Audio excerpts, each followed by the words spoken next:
Hi guys, this is LK Chipriya.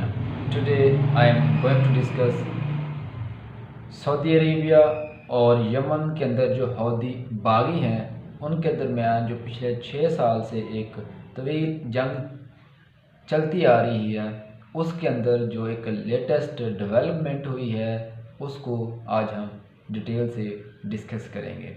उस development के अंदर सऊदी अरब की तरफ से हौदी रेबल्स को एक प्रपोज़ल दिया गया है। ठीक है, आज हम उस प्रपोज़ल वो जो प्रपोज़ल दिया गया है वो क्यों दिया गया है उसको डिस्कस करेंगे और इस पूरी जंग के अंदर जो रीजनल स्टेक होल्डर्स हैं वो कौन कौन से हैं उनको डिस्कस करेंगे। उसके बाद सऊदी लेड कोलिशन क्या है, इसका ईरान के अंदर क्या इसका इसमें किरदार है, और उसके बाद जो रेबल्स ने आगे हौदी रेबल्स ने डिमांड की है सऊदी लेड कोलिशन से वो क्या है। उसके बाद फिर हम इसके अंदर एक यूएन की रिपोर्ट आई है उसको डिस्कस करेंगे। सबसे पहले इसके अंदर जो स्टेक होल्डर्स हैं इस पूरे सिनेरियो के अंदर एक तो सऊदी लेड कोलिशन जो 9 ममालिक का है, इसके अंदर यूएई भी शामिल है, वो जो यमन के अंदर उनकी गवर्नमेंट है मंसूर हादी की, उसको सपोर्ट किए हुए हैं। उसके अलावा वहाँ के एक रेबल्स ग्रुप है, ठीक है, जो हौदी नाम से, और हौदी की ही आगे वो चल रहा है, हौदी के बंदा था उसके आगे चल रहा था, और उसके अलीजली ये माना गया है कि वो जो हौदी रेबल्स ग्रुप है उसको ईरान बैक्ड कर रहा है। ठीक, ये एक रीजनल स्टेक होल्डर्स हैं, उनके अलावा बहुत सारे स्टेक होल्डर्स भी हो सकते हैं। अब उसके बाद हम बात करेंगे कि जो रिसेंटली अभी फ्राइडे को हौदीज़ के द्वारा रियाद रिफाइनरी के ऊपर अटैक हुआ है सऊदी अरब के अंदर, जिसने एक बहुत तशवीश की लहर दौड़ा दी सऊदी अरब के अंदर। ठीक है, और उसके साथ हम ये एक इम्पॉर्टेंट चीज़ है कि ये जो उनसे है ये ऑफ़र है, ये सीज़ फायर की ऑफ़र क्यों करवाई गई सऊदी अरब की तरफ से। इसके बैकग्राउंड सिनेरियो के अंदर चूँकि आपको पता है अमेरिका के अंदर नई एडमिनिस्ट्रेशन आई है और बाइडन ने आते ही ये कहा था कि मैं सऊदी अरब के जो रीजन है ये खिता इसके अंदर जो लास्ट इंतज़ामिया थी जो ट्रंप अंडर चल रही थी वो उसने बहुत ज़्यादा सऊदी अरब को, इसराइल को, इवन को बहुत सारा सपोर्ट किया है हर किस्म के मामलों के अंदर। लेकिन अब जो उनके बाइडन की जो पॉलिसी है वो उनसे डिफरेंट है।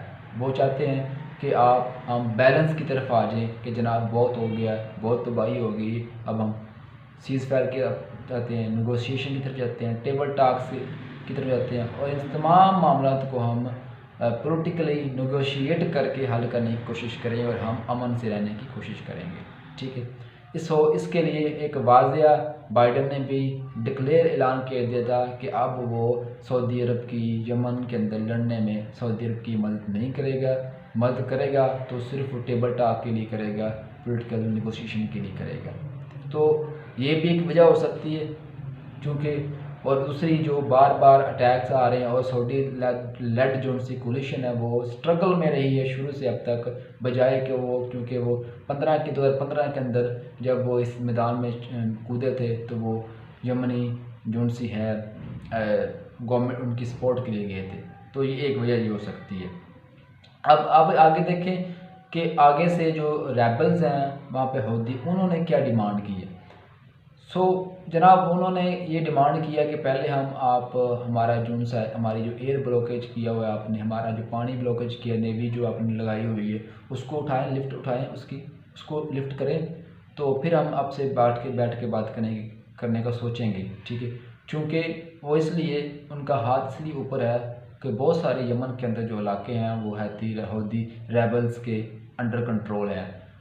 जो यमनी गवर्नमेंट है उनके पास सिर्फ एक ही एरिया है जो मार्ब का इलाका है, जो कि एक नॉर्थन साउथ का रीजन है। ठीक है, वहाँ पे कुछ रेफ्यूजीज़ कैंप लगे हुए हैं जो पूरी अक्रॉस द यमन वहाँ पे लोग बैठे हुए हैं, और कुछ वहाँ वो इलाका इसलिए थोड़ा सा अहम है कि वहाँ पे कुछ ऑल रिच वो रीजन है। ठीक है, और उसके लिए भी अब वो उसकी तरफ अब बढ़ते हुए जा रहे हैं रेबल्स।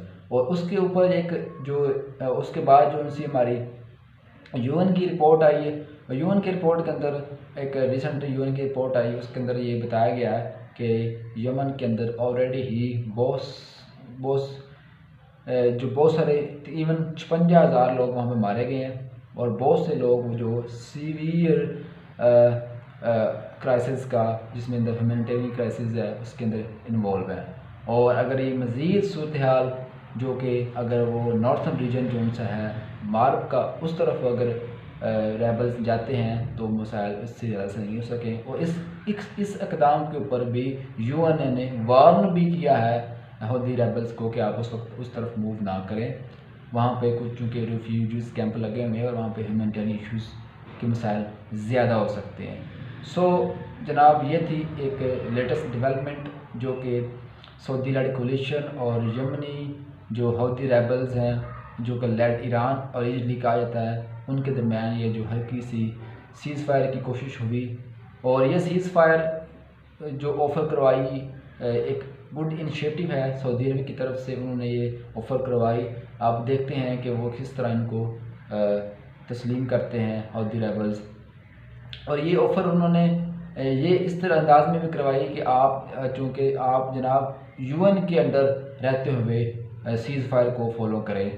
चूँकि रिसेंटली पिछले साल कोरोना के डेज़ के अंदर सऊदी अरब ने एक इनिशिएटिव लिया था सीज़ फायर का, जो टेम्परेरी तौर पर चला, लेकिन फिर उसके अंदर भी वायलेशन हौदी रेबल्स के द्वारा होती रही। सो गाइस, यही थी आज की लेटेस्ट डेवलपमेंट। अगर वीडियो अच्छी लगी हो तो इसको लाइक कीजिएगा, शेयर कीजिएगा एंड सब्सक्राइब कीजिएगा। Thank you guys.